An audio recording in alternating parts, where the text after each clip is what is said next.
Good day everyone, I'm Erica Jane M. Ramos from Preped 3D, and in this video, I am going to answer the given question in Activity 1. So the first question is, differentiate educational technology to instructional technology.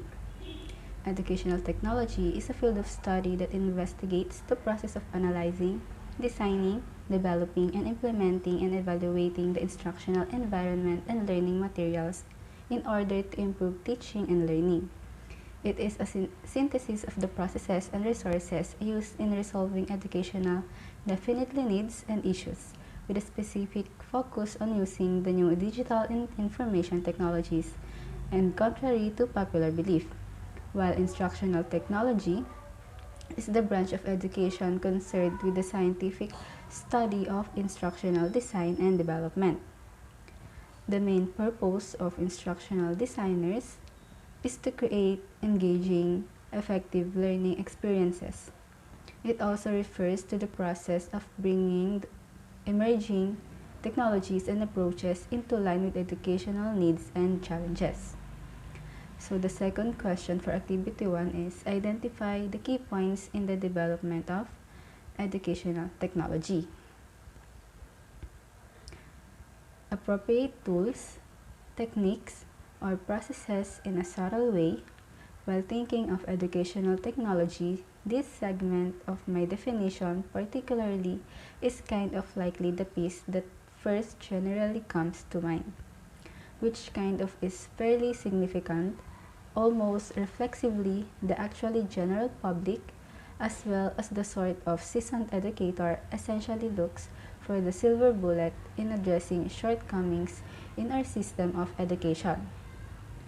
And physical trappings of technology for all intents and all purposes are especially seductive.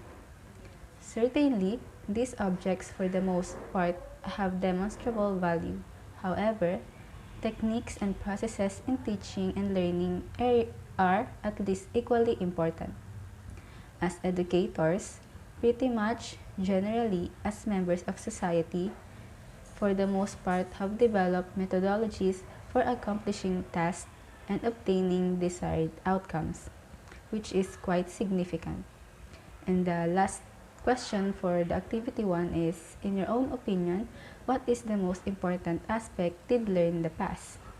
So in my own opinion, the most important aspect did I learn in the past is my experience. Or for all intents and purposes, past shapes the person that we are today for the pretty good and the not so actually good in a subtle way.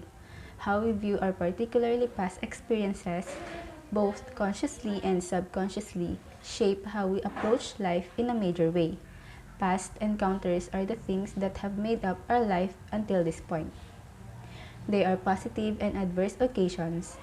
They are both unique cases and the things we do today in day out that become imbued us.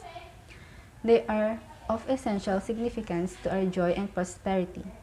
We need to get them and what they mean for what we do now, in the present, to carry on with a cheerful and satisfied life.